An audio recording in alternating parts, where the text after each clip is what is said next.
Okay, good afternoon, everyone. So welcome to our panel on pseudoscience and quackery in veterinary medicine. So we called it a quack quack here and a quack quack there. We're playing with quite a few titles, like it's not only the ducks that quack, but we decided to stick with that one. So thanks for coming. I know we're competing with Rob and Ince, so I'm really pleased that anyone's here. It's an important subject, and it's particularly touched that we've even got some dogs turn up. I guess he is the one that's most likely to be affected by this. But, and he is licking his balls as we speak. So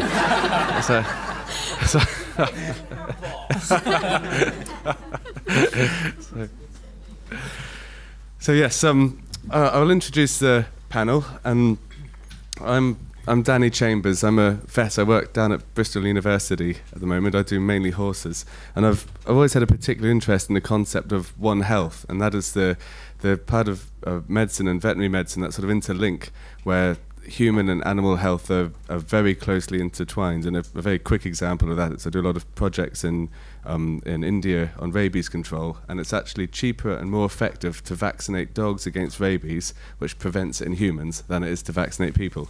And in Jaipur, where I've worked quite a lot, we've got 85% of the dogs vaccinated and neutered, and there hasn't been a single human case in that city for years. So it works brilliantly, and it's a really good example of where to improve human health and well-being, you actually have to target animals, and this sort of form of quackery and pseudoscience actually fits quite nicely in that area. So I went to Liverpool Vet School, and these two guys did as well. I think it's my first time in Manchester. It's the only city I've been to where JD Sports has an evening wear department, which I think is probably where Richard Wiseman gets all those shirts from. But I'll introduce you first. This is Terry. So, I am Terry, as Danny just said. I work for the PDSA in Blackpool. It's a charity that provides veterinary care for maybe members of the society that maybe couldn't afford private vets. An example I've noticed where pseudoscience and poor advice has led to problems for me in my job personally was the cat that presented with bluish gums about 6 o'clock, just as I was about to go home when I was on call. They're an hour and a half away, and obviously we thought, well, it was cyanosis, it could be in heart failure, so we said, well, you best come straight down. 2 hours later, they brought the cat down, and it turned out that it was blue all over, a bluey grey all over, and it turned out that the owners had been giving the cat colloidal silver for the past 5 years in order to prevent cancer. Which was fine. It's called osis, and apparently it's not particularly harmful, but the blue colouring is irreversible. Ironically, saw the cat 2 years later, and it had a spindle cell tumour, which turned out not to be treatable. Sad story, but it does impact sometimes on how pseudoscience can impact on animals' health and welfare. Hi everyone, I'm Alex Young. I trained at Liverpool with Terry and Danny, and went out into the world of veterinary work for 7 years before, around about a year ago, deciding that I'd had enough of that and wanted to make the natural career progression to becoming a computer programmer instead. So that's what I do. That's what I do these days.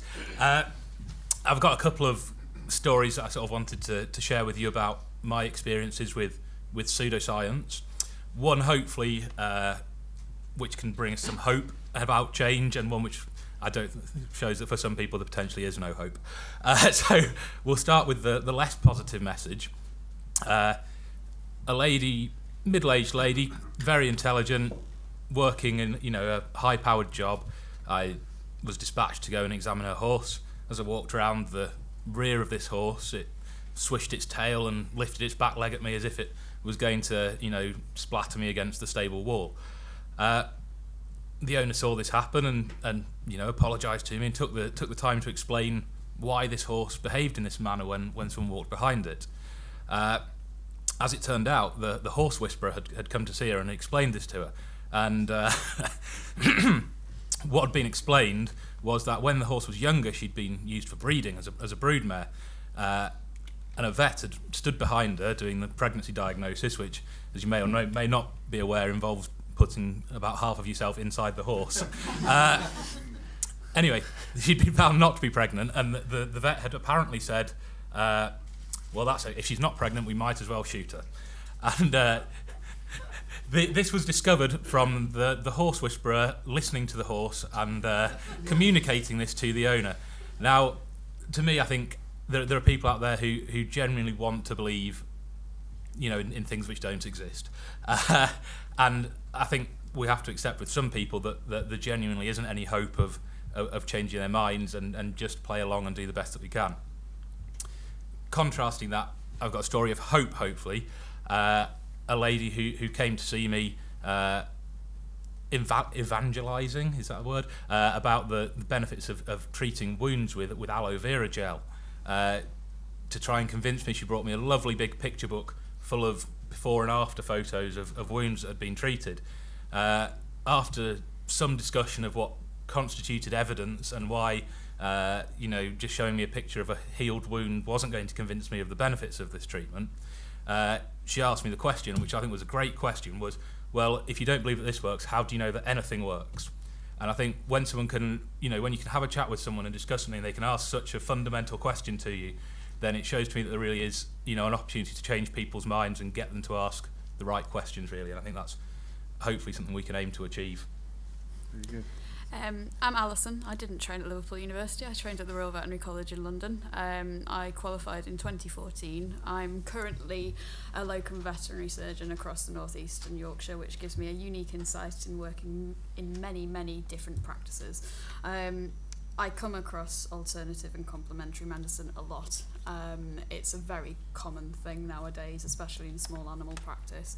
And I think probably one of the anecdotes that sort of resonates really with me, similar to Terry's, is that it can actually have a negative side effect to animals' health. I had a dog present to me that was severely bleeding from its nose as an emergency, and I asked the owner, is there any chance this dog could have got onto any medication, or is it on anything at the moment? No, nothing at all. And went through all the usual rigmarole of doing coagulation profiles, because I was very concerned that this dog had a clotting issue. And after I'd taken all the bloods, the owner said, oh, but we do give the dog turmeric every day. And it turned out they were giving a very, very large dose of turmeric, which is not regulated in any way by vets. Owners buy it over the counter. And unfortunately, this had caused the dog to have a severe clotting issue, which in the end, unfortunately, wasn't recoverable, and the dog was put to sleep. And unfortunately, that owner did not see turmeric as being anything that could be negative. They thought that it was something that they were doing to help the dog, and they didn't feel it even needed to be told initially when the dog was having a problem. And stories like that is what I see, and which is why I'm so passionate that everything should be as evidence-based as we can manage, because that is when animal welfare starts to suffer. And I'm sure it has similar impacts in human medicine and other fields as well. Yeah, I mean, that's a good example of many alternative treatments are a problem because people have decided to withhold conventional treatment or not seek veterinary treatment and give their own. And although the actual treatment may not be harmful, like in homeopathy, if you're withholding a useful treatment until it's too late, then there can be a lot of suffering or pain. Just to touch on Alex talking about the horse communicator, it sounds like we're telling funny stories, which we are, but we come across these, I'd say every day you come across something, alternative medicine, or especially in the horse world. I mean, more than once a week I'd come across someone who's had a horse psychic or communicator. These aren't stories we've managed to think of a handful over a period of 10 years. These are, and the one I had in Devon last year, the communicator, they get you to put the mobile phone in the stable, and you have to stay away from the stables. You think, well, they communicate with the horse, and then the owner said, well, what was the problem then? What the communicator spoke to her, and the communicator said, well, I'm not allowed to tell you because of patient confidentiality.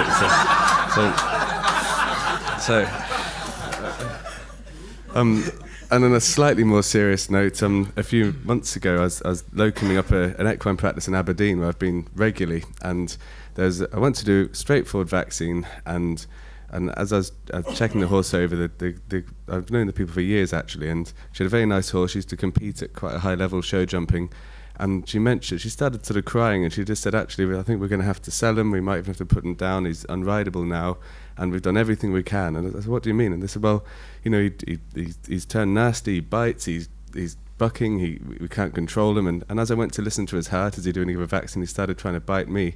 And it was quite obvious, well, it's not obvious, but it's one of the signs of gastric ulcers. And if you've got a gastric ulcer, which is very painful, they don't like the saddle being put on, they don't like the girth being tightened up, and obviously they don't like being ridden around because it hurts. And she'd spent several £1,000s and the best part of a year getting chiropractors out to try and fix the back because they thought it was a back problem. They'd bought a load of new saddles, they thought it might be more comfortable. And if I hadn't have turned up to do a vaccine and hadn't have, recognised it for what it was, the horse would have been either sold or put down, and she was in tears about it. And gastric ulcers are very easily, we do a gastroscope, you check for them, they're there, you give them a metrazole, and about 10 days later it was back out competing. And she had wasted all that time and money, and the horse had suffered for that year for no reason. So the veterinary medicine is facing a lot of similar challenges to human medicine, in that there's a very big anti-vaccination movement. Has everyone come across that? I assume you would have done. Yeah, every day. And then a raw feeding, a bit like the paleo diet, where people, what's concerning about people who decide to feed raw food or anti-vaccination, it's not because they think the raw food is better, it's because they believe that vets are selling products that cause cancer so that they can then profit from it. And this is a fairly mainstream belief. I just wanted, does anyone here have any thoughts on why people turn to alternative medicines or anti-vaccination movement? I mean, the big argument for me with vaccination movements was a term called vaccinosis, which apparently is regularly fatal or life-threatening for pets. And the theory is that by repeatedly stimulating the immune system, you're not gaining a beneficial effect, i.e. your dog will not contract and die from parvovirus or leptospirosis. I've heard all sorts of, in theory, illnesses led to by this vaccinosis, everything from gastroenteritis through to brain tumours, and this mythical condition, it's all over the internet, almost like it's this thing that's been vilified. And I think that a big thing is it's just the unreliable sources of information that are out there, and I think that's been massively, precipitated in recent years by social media. People are unable to differentiate between, reliable and, flawed sources of information, and they will literally swallow anything that they hear online. And I think it's the power of the anecdote, isn't it? I mean, you tell people that these vaccines are safe, but they know someone, as you touched on before, about the time people tend to find an illness. You do a puppy vaccination, and that's about when it's going to start developing problems anyway. Do you want to expand on that? I tend to find as well that with the anti-vaccine movement, that social media plays a massive part in it as well. And like Terry said, they see what they see on the internet. There's even published books on vaccinosis now by people, and a lot of the time, even when they're coming in for the first puppy vaccines, I'm getting negative comments saying we're only doing this because we have to, because we want to take the dog out of the UK, and this vaccine kills dogs. And I say, well, why do you think this? And that's because I've read it on the internet and it says this, and I know people's dogs who have had these issues, and I try to say, I use this vaccine 100 times a day. Sometimes I see very minimal side effects. The side effects I do see are very transient effects like swellings and nothing that's life-threatening, but that's sometimes not enough, and you spend an entire 15-minute consult sometimes almost arguing with people, explaining why you're doing something that's protecting health, and they say, well, we don't see these diseases anymore. I think it's important to note that the only people that you're engaging with are people who've come to the vet anyway. I mean, there's a lot of people who wouldn't even show up if they've got such a distrust of the medical establishment. I think a couple of things to pick up on out of that. One is that as vets, it's sometimes very easy to say this treatment, this vaccination has got a very small complication rate. It's got a 1 in 100 chance of doing something horrible. But I think people in general don't necessarily think in those statistical terms, and it's almost if it's your dog that dies, does it matter to you whether it was a 1 in 100 chance or a 1 in a 10 chance or a 1 in 10,000? The result is still the same. And so although statistics matter greatly to us when we're doing a risk-benefit analysis, I think sometimes to people who, who love that animal and are putting its life in your hands, that the statistics don't matter as much to them. It's just a different way of thinking about things. And I think another thing as well as distrust is that there's people are also, even though they are well engaged with veterinary care, if you've got a terminal diagnosis or some sort of cancer that you can't treat, understandably people are desperate to try something, aren't they? And they want to sort of feel like that there is something more that can be done. And as a vet, you might say, well, I'm afraid we've come to the point where we're going to have to euthanize for welfare issues. And some people have such an attachment to their pet that they can't accept that, so they'll try anything. Yeah, and I think Danny and I were talking earlier. We both attended a couple of the sessions yesterday with Carol Tavares talking about sort of cognitive dissonance and how people resolve these issues within their mind. And the thing which came to me really was that you may well have an animal owner who is simultaneously holding the belief that they're a kind, good and caring animal owner who'll do anything for their animal, and yet also that potentially through some actions of their own, that animal is in a situation where it has an untreatable disease.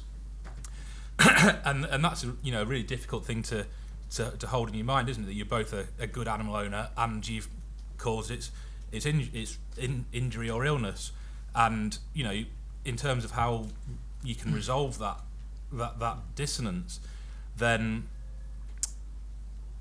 when the vet's telling you there's no treatment course and someone else is willing to step into that void and say, oh, there is a treatment course, I can adjust his spine or I can give him this homeopathic remedy, then you resolve them by saying, oh, I am a good animal owner, I've found this treatment course. And that's as well, it's also, you tend to find that most quacks always have the answer. If they turn up to, for instance, I do mainly horses, turn up to a livery yard and I'll go and look at it and it's lame, and to work out where a horse is lame, you often have to do what we call nerve blocks, x-rays, and probably have it into the clinic. A chiropractor will rock up and be, well, it's because this vertebrae in the neck is out or the hip needs putting back in, and it's 50 quid, job done, problem solved, not you have to have any sort of further investigation. And I think that's having a certain answer means a lot, and it appears to be cheaper, although it's probably not as good value. And I think another big thing that you've got to remember as well is vets and medical professionals, they are very tightly regulated and can be held to account for any misdiagnosis or any negative consequences of the treatments. But a lot of these unqualified quacks, for want of a better word, if they cock up, who's going to regulate them? They're not under any kind of control by the Royal College of Veterinary Surgeons or any similar bodies. So really there are no consequences or no prerogative for them to really try hard with a diagnosis. They can literally blag it.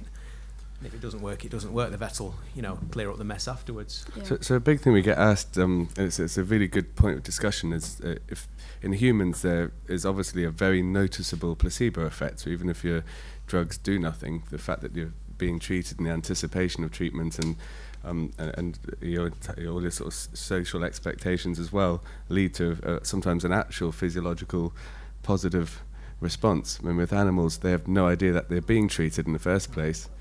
So why do they appear to work? If these drugs do, or these treatments do nothing whatsoever, why do people come back time and time for them? I think there's several reasons behind that, and I think probably one of the biggest ones for me is, especially with things like homeopathy, people will often turn to them as a last resort almost in chronic disease. And chronic disease by its very nature, for example, arthritis, is a waxing and waning disease. It'll have peaks and troughs of disease severity. And the point at which you tend to seek treatment is naturally when the disease is at its worst. So if you've got something which is waxing and waning and you give treatment when it's at its worst, it is going to improve after you have that medication. And so it's very, very easy to convince yourself that each time you seek treatment, he improves afterwards. And it's that sort of I mean, as opposed to a placebo effect, it's often called a caregiver effect, because and vets are also prone to this. You're hoping your treatment's going to work, and you're desperate for it to work as a vet and as an owner. And if you've got a stiff dog and you're going to give it some homeopathic homeopathic treatment, and it looks a bit less stiff the next day, then you're going to, well, if there is no change, you hope you can see a change, don't you? And maybe you're looking at it more and stroking it more and interacting a bit more and watching a bit more carefully and convincing yourself that you've actually noticed a difference. And that caregiver effect is actually very powerful. Yeah, I think that's something which is far from unique to pseudoscience and alternative medicine as well. It's something which you frequently have conversations where you'll speak to a vet and they'll tell you about a case and you'll say, okay, what did you do? Well, I gave it 5 days of antibiotics and it got better. The antibiotic was the right drug then, wasn't it? Yeah. And it's, no one's immune to that. It's a very human condition, I think, to look for these patterns. And it's something which I think, as a medical professional, you have a responsibility to be aware of. And while I think realise that we'll probably never avoid it from the way that we think entirely, if we can try and do that and try and apply it to ourselves first, then that would be a really good start. And I think as well, it's with treating cases, there are some cases that are always going to get better. No matter what we do, even if we use traditional treatment or if you use homeopathy or acupuncture or anything, it's going to get better or it's not going to get better. It might die. And there are these cases that will just improve, and often if they're given complementary treatment alongside, that is what's credited to the cure. But in reality, we could have given no treatment at all and the animal probably would have got better. It's reassuring that it does make us look quite good in 9 out of 10 cases, though. Even if you're wrong, it still gets better. It's exactly what I was going to say, actually. If anyone has any questions, jump in at any point. Oh, okay. I was going to say we've got loads to carry on with, but if we can take a question, we've got a microphone for you. I'll let you. Yeah. Okay, ready? Don't want the dog to intercept that. Is this where you talk? Yeah, I guess. I just had a really simple sort of legal question. Is it legal in the UK to have a dog who's not vaccinated? Yes. Yes. Oh God, it's completely illegal in the States. Well, you have to have to get dog tags. You can't get a dog license, and you can't. And an unlicensed dog is not legal. Well, we don't have dog licenses here, so. You don't have dog? Oh gosh. No. Well, we don't have rabies either, which is why it's a public health concern, which is why it's a requirement in the US. So the disease they're most worried about are diseases that pass on to humans, and we don't have that here. So it's just a matter for dog health. You have to be vaccinated for about a half dozen different things just to enter the country. Yeah. Yes. So. That's because we don't. You're bringing rabies here because we don't have it. Can you pass that behind you, just to someone behind you there? That'd be. Thank you.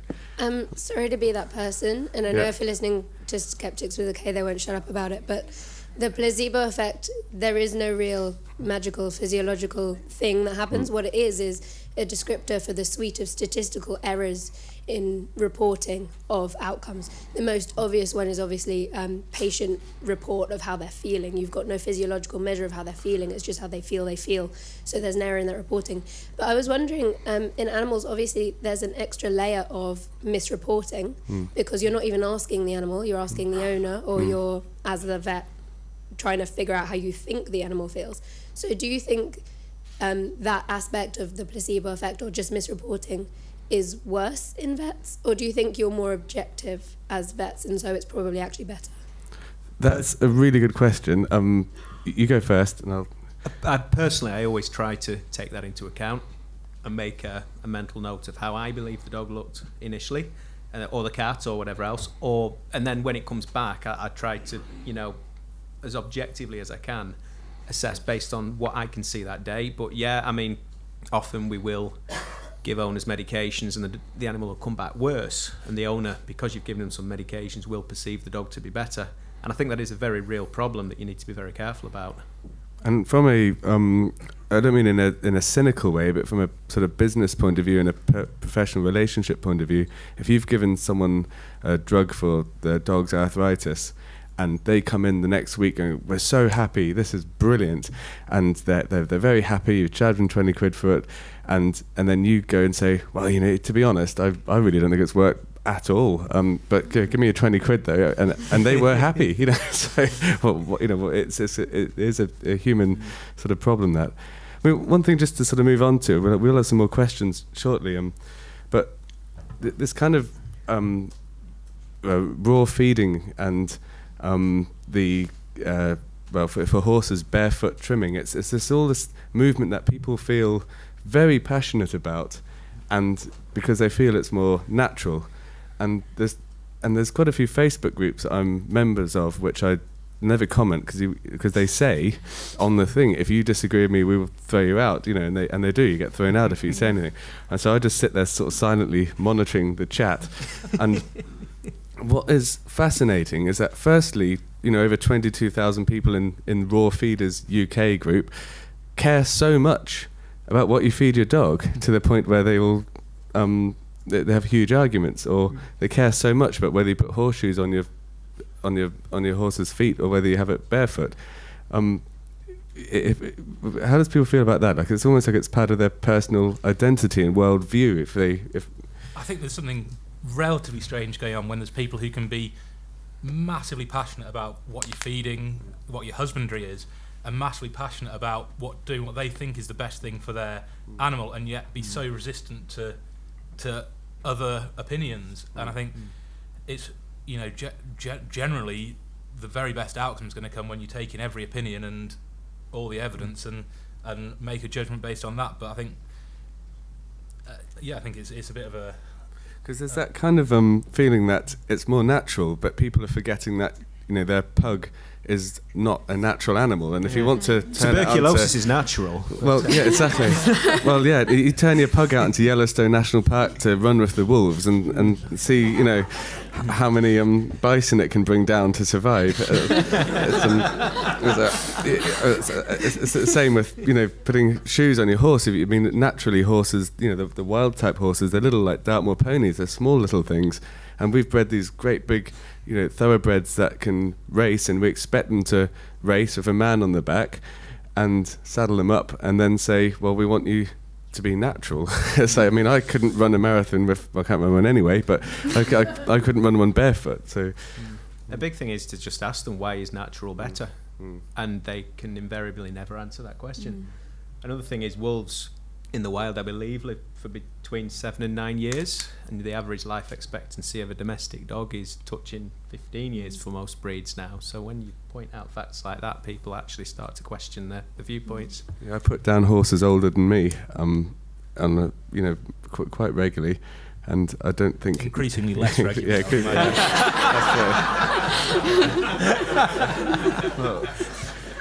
Well, you know, lots of horses over 22.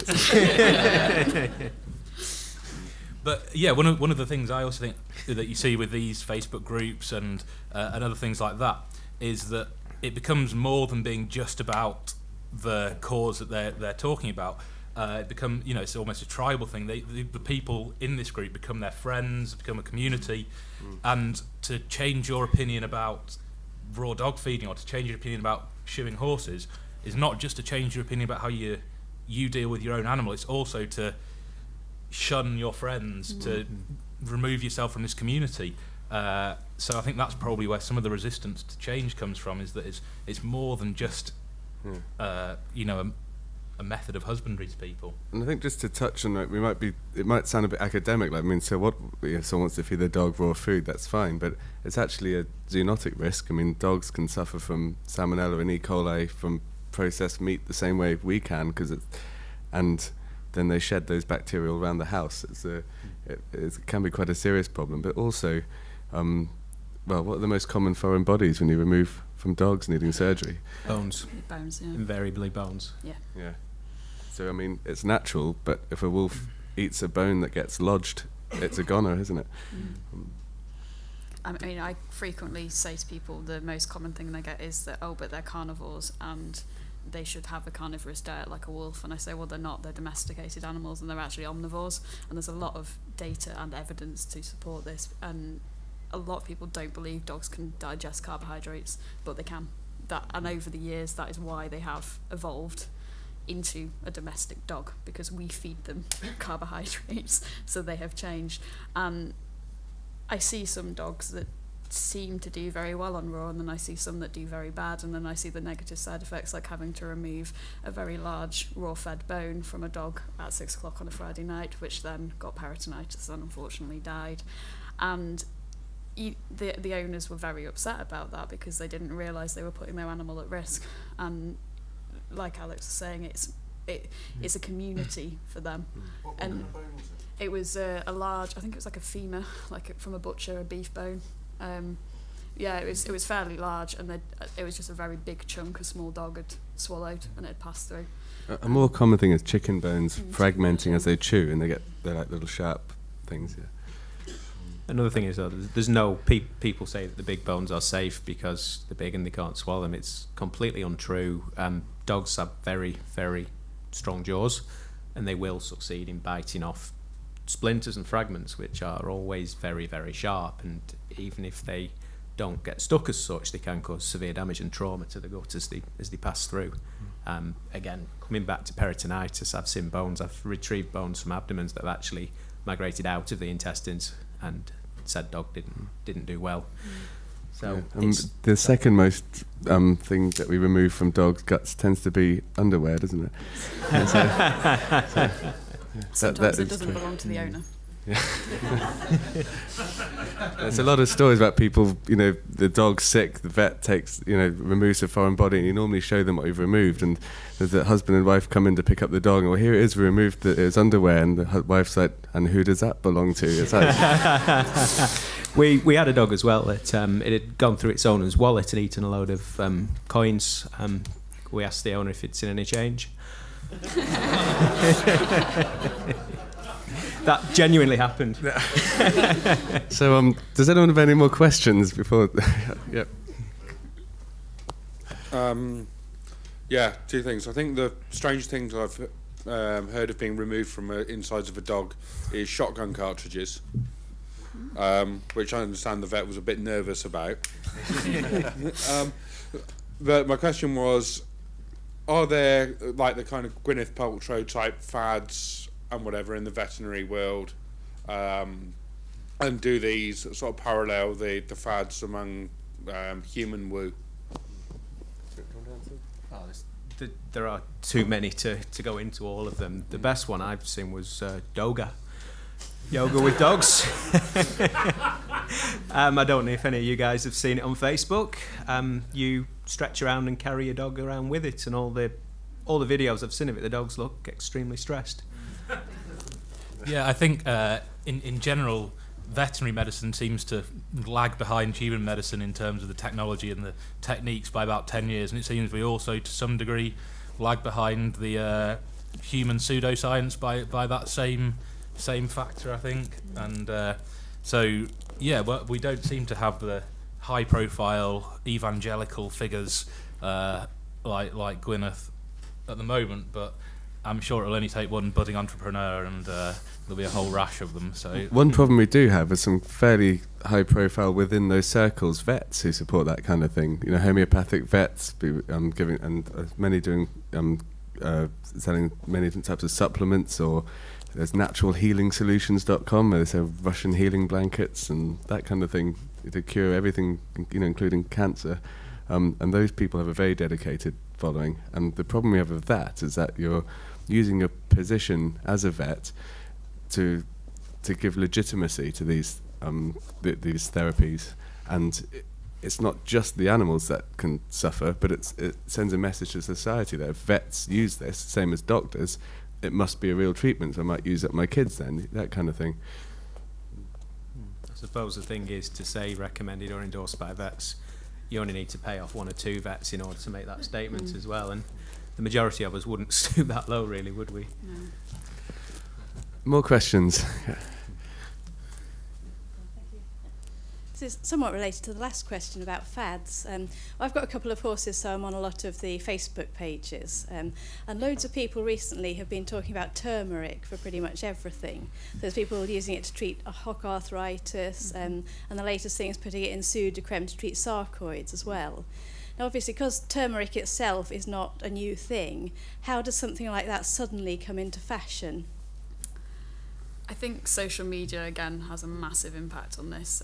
I have friends who are vets who swear blind that turmeric has cured their horses of sarcoids, and I always question it. I mean, there are a few studies for turmeric for benefits for arthritis, but it's not definitive evidence, and certainly there are some joint supplements that have got it in, I think, for horses and for dogs. I think like between 7 and 9% of sarcoids get better anyway, and people put a lot on them. I've got a horse who did have a sarcoid and it resolved spontaneously, just noticed it wasn't there one day. And I think a lot of the time that probably has an impact and people think it's made a difference, but alongside turmeric, I'd probably say the most common ones would be toothpaste, high fluoride content toothpaste, and it has to be whitening, I believe, and banana skins. Apparently the increased levels of potassium, if you rub your banana skins on your sarcoids, will also cure them. And I have been out to cases where that has been used for, say, 3 to 6 months. I've got an ulcerated mass in front of me that then required referral to the University of Liverpool for laser treatment because it was that advanced, and at the end of the day it's skin cancer. And I think probably the best thing I said to an owner to make her understand was, would you treat your skin cancer with toothpaste? And she said no. And I said, well, that is exactly what you're doing to your horse. And that actually twigged something in her mind, and she thought, oh, actually I should probably listen to what the vet has told me. And I think as well, part of the reason why people are keen to try these things is because they see us as expensive. Getting the vet out is an extra expense, and they'd rather try everything first before they resort to seeing us. And then that makes it more difficult for us because we're dealing with something that's much further progressed down the line, and then treatment is a lot more difficult, more perceived failure. Yeah, I think going back to your question about why these treatments take hold and why it happens so quickly, I think sadly sometimes that bona fide clinical research can have a role. You know, as Alison said, there has been some research done into compounds like turmeric, but there's a world of difference between a carefully controlled study of an active ingredient versus 2 teaspoons of a spice from your local supermarket. But when you've got something which is so easily available, so cheap, with so many purported benefits, and you can also say, and look, there's genuine science here, then there's a real drive for that to be used. And I think some of that comes down to a relatively poor understanding of how narrowly scoped some scientific studies are, and what limited conclusions you really should be drawing from them. But yeah, I think that definitely has a role to play. And while one would hate to discourage genuine research, and it's certainly useful, I think it probably does have a role in increasing sort of wacky usages of those things. Are there any more questions then? Hi, I used to work for an animal rescue charity, not one that's been mentioned by panellists so far, and they used to put those batch flower remedies in the animals' water for behavioural problems. Is there anything at all that could have possibly been making any difference? Because I didn't think I'd seen anything. I think that's a classic case where you're going to get an observer effect, and if you take the action and expect your dog or horse or whatever you were rescuing to behave better, then animals are very, very perceptive sometimes about the person who's handling them, their confidence levels, the behaviour that's expected of them. And I think if you go into a situation where you truly believe that this is having an effect, then your own body language, the way you deal with that animal, can definitely influence. And you touched on behavior. Something there. This was cats in this particular case. A really common thing, especially in the horse world, Reiki. Loads of horse owners do that. As well. Yeah, aromatherapy. These are things that I'm mentioning that we do see more than once a week. It's really, really common. People think it's really helpful. Any more questions? Could there be any damage from actually putting the batch flower remedies in the drinking with lilies? water? Yes, that's poisonous for cats. So, yeah, pass on. Hi, my sister's a qualified vet nurse, and she adores her animals. They have loads. Her husband's an animal behaviourist, and she's done like acupuncture and things for her cat, which upsets me. But I love my sister. I don't want to anger her about it. But also, my mum used to be an assistant and work with a large animal vet and in veterinary practices. I'm just wondering if you think there's anything in a comparison with, say, American human medicine, where there is a lot of distrust for the system, and that's partly because it's privatised in so many ways, and there's a lot of influence of drug companies. And my mum actually quit one of her vet jobs because she was sick of being told you have to sell X units of Y drug to customers who didn't need it. And as you say, you know, veterinary is expensive. That is a really good question, and I think I'll let you guys say what you think about that. People, when they ask something like, do you know, they want to ask about vaccinations, they go, of course, you're going to have to say that it needs vaccinating, aren't you? You know, and there really is this perception that drug companies rule the world, don't they, and rule every single decision you make, and you're in their pocket. Do you have anything to say about that, either of you? I mean, that is a very widely held perception. I absolutely agree that it is a big area that the veterinary profession has to, you know, answer. And I can personally say I've never been put under pressure by an employer or a drug company to sell anything that I didn't believe was absolutely necessary. But I know that the wider opinion is that we are in the pockets of big pharma, and, you know, we're only selling these things because it makes us money, and I think we get paid more if we, you know, hit targets and things, which is absolutely untrue.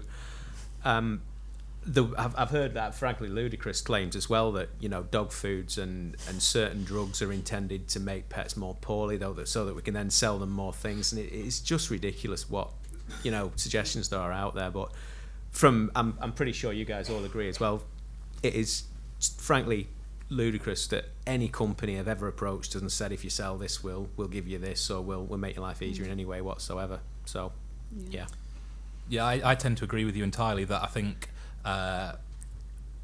private medicine, be it human or veterinary, to me decreases the level of trust between patient and doctor. I think ultimately, if I go to the doctor, I want that doctor to be doing whatever is best for my health. If that involves telling me an uncomfortable truth, I want to be told that uncomfortable truth. But if you're working in a private practice, then there's an overarching concern that if I tell this person this truth, that their dog is horrifically overweight and it's their fault for feeding it too much, have I lost the client? And you know, that's a worry from a financial point of view, but also from a where's this dog going to end up going? I think it ties in though, and come back to quackery. If someone can run, say, a homeopathic veterinary practice and be phenomenally popular and have a lot of clients and be running a very good business, and we know their drugs aren't working, it does show the importance of client care and showing that you concern and listening to their concerns. And it turns out people are happy to pay for a 45-minute consultation where you explain to them why you're doing what you're doing. You can get a relationship with them, get their trust, discuss their concerns about vaccines or raw feeding.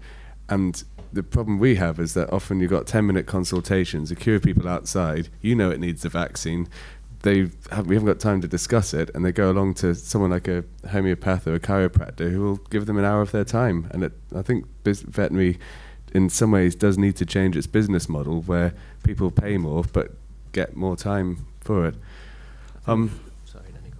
Can we just have one more question and then we'll sum up? Hi. Do you want to check out? Oh, sorry, you go ahead. Yeah. Yeah. Is there any sort of central, publicly available source of statistics for? You mentioned earlier that you all regularly take bones out of the insides of dogs. So one of the things, and I've listened on one of the groups, a Yahoo group as well, for many years, and I'm just absolutely fascinated and disgusted by some of the things they believe.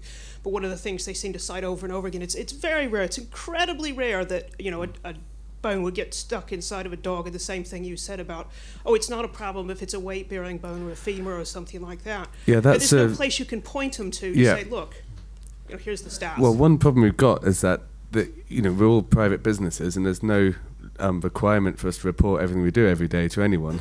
And you tend to find that universities fund the studies and big organisations. Yeah, there was some effort by the Royal Veterinary College when I was a student, so a reasonable while ago, to come up with, similar to they have in humans, sort of standard diagnostic codes for certain things to sort of improve our ability to do big, wide-ranging epidemiological studies.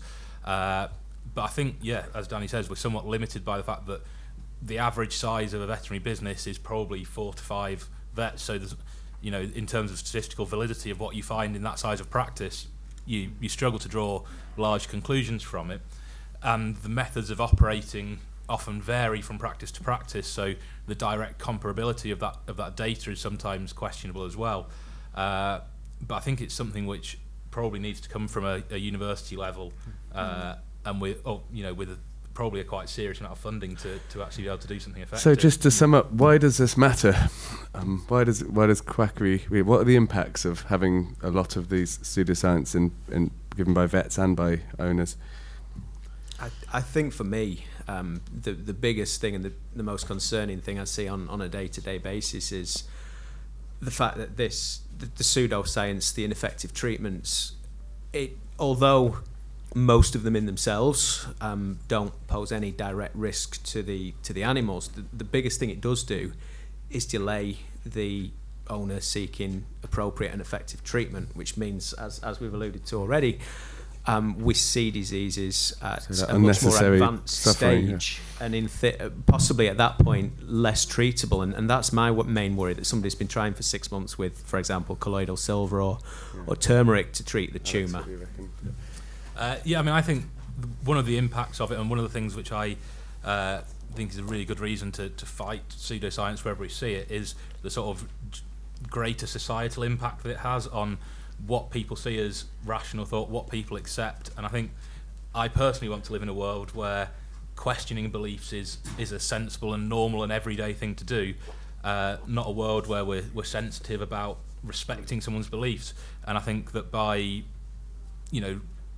leading by example and trying to question people, trying to change their mind, trying to direct them towards a scientific process, a scientific approach to thinking, can hopefully benefit. Yeah. I mean, for me, it's the animal welfare suffers greatly, I find, and for vets, that's our prevailing concern within practice, and I'm sure everybody else feels the same. And a lot of owners will discard traditional treatment to try complementary medicine, and that is when the animal's quality of life greatly suffers. And as a vet, we don't ever want to see that. We're given the power to do euthanasia to end suffering, and it really does get to me when I see an animal suffering unnecessarily.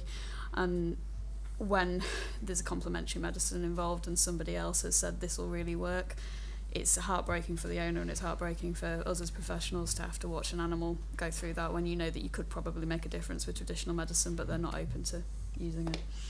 I think. Unfortunately, that's not allowed.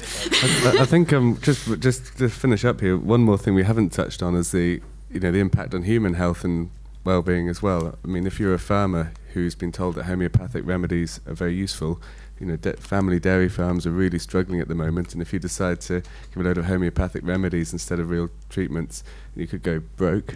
You could your business could go under, and obviously and there's also situations like I was working in Iraq on a livestock improvement program, sort of a post-conflict reconstruction kind of program, and if I happen to be a homeopathic vet, and we're doing a big livestock vaccination initiative, if I happen to be a homeopathic vet, well, what a waste of time and money, and how many farmers out there would have had a drop in income and completely unnecessarily.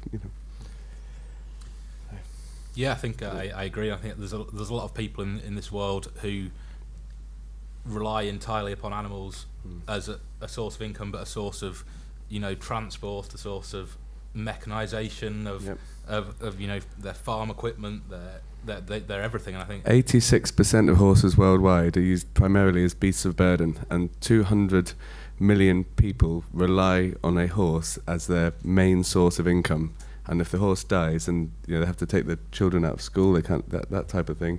If they end up looking at pseudoscience, especially when you work in India and West Africa, a lot of traditional treatments, which putting hot irons on animals if they've got a breathing problem, you burn the neck, that kind of animal suffers, and it doesn't help anyway.